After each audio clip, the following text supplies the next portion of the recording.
शिक्षा का अधिकार अधिनियम 2009 के अंतर्गत विद्यालयों एवं अध्यापकों के संबंध में प्रावधान। तो धारा 1 के अंतर्गत किसी भी बालक से किसी भी तरह का कोई शुल्क नहीं लिया जाएगा तथा 6 से 14 वर्ष तक के बालकों को प्रारंभिक शिक्षा शुल्क अनिवार्य रूप से दी जाएगी। यह प्रावधान जम्मू कश्मीर को छोड़कर समस्त भारत में लागू किया गया है, लेकिन 5 अगस्त 2019 को जम्मू कश्मीर को केंद्र शासित प्रदेश और लद्दाख को केंद्र शासित प्रदेश बना दिया गया है, जिससे ये नियम इधर भी लागू हो जाता है।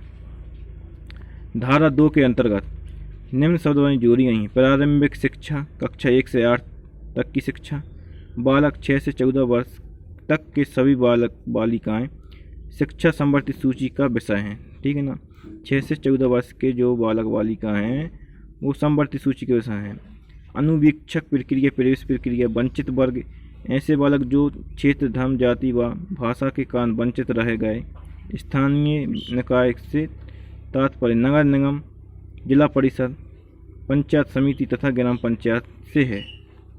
धारा 3 के अंतर्गत सभी बच्चों को अनिवार्य प्रारंभिक शिक्षा प्रदान की जाएगी। किसी भी बच्चे से कोई शुल्क अथवा राशि नहीं ली जाएगी। धारा 4 के अंतर्गत चिन्हित शाला में बाहर बच्चों को उनकी आयु के अनुरूप कक्षा में पुनः प्रवेश कराया जाएगा।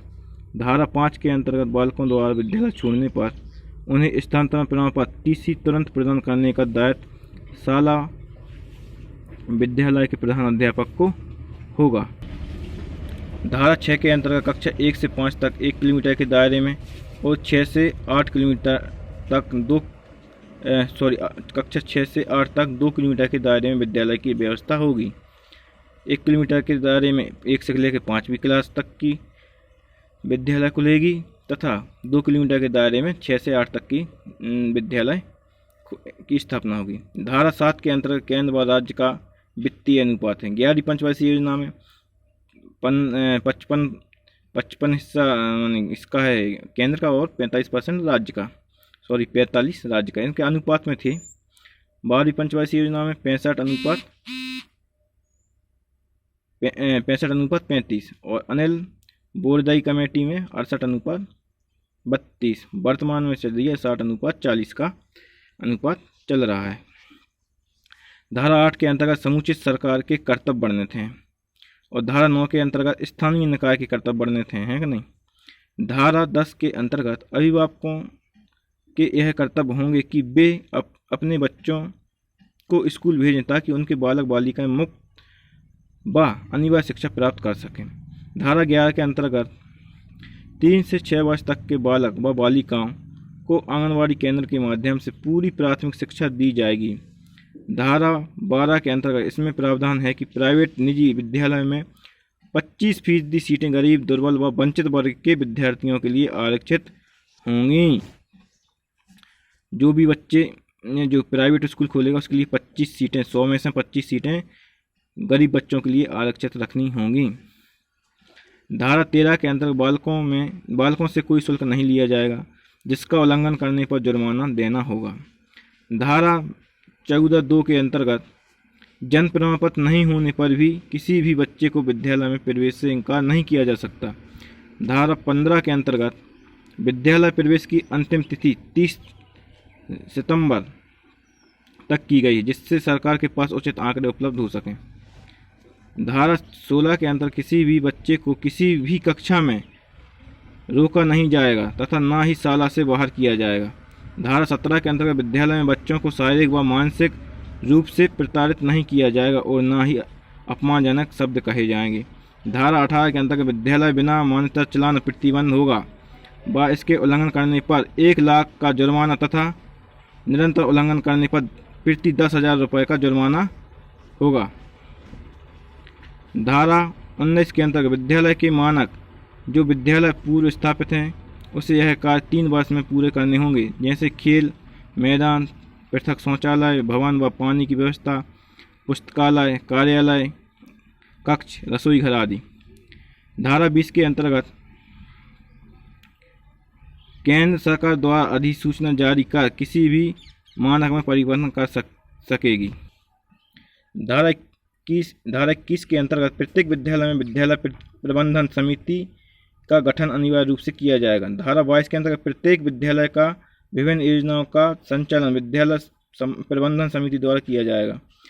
धारा 23 के अंतर्गत केवल उन्हीं शिक्षकों को नियुक्त हेतु पात्र माना जाएगा जिनके पास न्यूनतम शैक्षणिक योग्यता है। धारा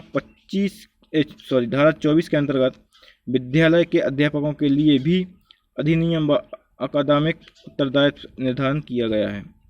इसकी पूर्ति न करने पर अध्यापक के विरुद्ध अनुशासनात्मक कार्रवाई की जा सकती है। धारा 25 में प्राथमिक शिक्षा 1 से 5 तक विद्यालय दूरी 1 किलोमीटर होगी। तो विद्यार्थी शिक्षक 60 विद्यार्थी पर 2 शिक्षक होंगे और 61 से लेकर 90 विद्यार्थियों पर 3 शिक्षक होंगे। 91 से 120 तक 4 शिक्षक होंगे और 120 से 150 तक विद्यार्थियों पर 5 शिक्षक और 1 प्रधान अध्यापक होगा। शिक्षक व छात्र का अनुपात 1:30 यानी एक बच्चे पे 30 बच्चों पर 1 शिक्षक होगा। कार्य दिवस होगा 200 दिन या 800 घंटे। उच्च प्राथमिक 6 से 8 तक होगा। विद्यालय दूरी 2 किलोमीटर होगी। शिक्षक छात्र अनुपात होगा 1:35। 35 छात्रों पर 1 शिक्षक होगा। विशेष विज्ञान गणित सामाजिक शिक्षण अनिवार्य है।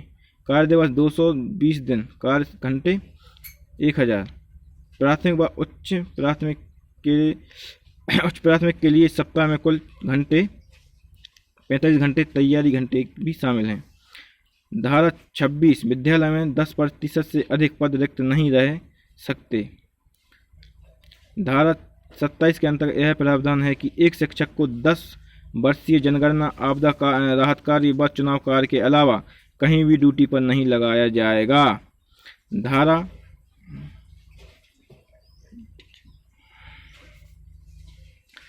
28 के अंतर्गत शिक्षक द्वारा प्राइवेट ट्यूशन पर रोक का प्रावधान है। यदि कोई देता है तो इसका रोक का प्रावधान। धारा 29 के अंतर्गत प्रारंभिक शिक्षा का पाठ्यक्रम और उसका पूरा किया जाना। धारा 30 के अंतर्गत अध्यापक को बच्चे का लर्निंग रिकॉर्ड रखना अनिवार्य होगा। इस अधिनियम की अनुसूची में पठन पाठन के घंटे भी निर्धारित किए गए हैं जो सारणी में प्रदर्शित हैं। इस अधिनियम को लागू करने में केंद्र सरकार व राज्य सरकार व्यय को 55:45 में वहन करेगी। धारा 31 के अनुसार बालक के शिक्षा के अधिकार को मॉनिटर करना राष्ट्रीय व राज्य बालक अधिकार संरक्षण 2005 के द्वारा। धारा 32 बालक की शिकायतों को 3 माह के अंदर दूर करना तथा सबसे शिकायत लिखित रूप में स्थानीय अधिकारी उसके बाद बालक अधिकार संरक्षण आयोग में की जाएगी। धारा 33 के अंतर्गत केंद्र सरकार द्वारा राष्ट्रीय सलाहकार परिषद का गठन करना। धारा 34 में दिया है राज्य सरकार द्वारा राज्य सलाहकार परिषद का गठन करना। धारा 35 में दिया है समुचित सरकार मार्गदर्शन सिद्धांत जारी करेगी। धारा 36 में दिया है दंडनीय अपराधों की कार्रवाई करने से पूर्व सक्षम अधिकारी से अनुमति लेना, जैसे धारा 13, 18, 19। धारा 37 के अंतर्गत केंद्र व राज्य तथा स्थानीय सरकार तथा विद्यालय प्रबंधन समिति बाल अधिकार संरक्षण आयोग के निर्णय के विरुद्ध न्यायालय में कोई वाद दायर नहीं किया जा सकता। राज्यों द्वारा इसे लागू करना। धारा 38 के अंतर्गत राज्य सरकार चाहे तो अपनी निजी हितों को ध्यान में रखते हुए RTE में कुछ संशोधन कर सकती है। धन्यवाद। इतनी ही धारा हैं तो इसको आपको पढ़ना है। धन्यवाद। Thank you.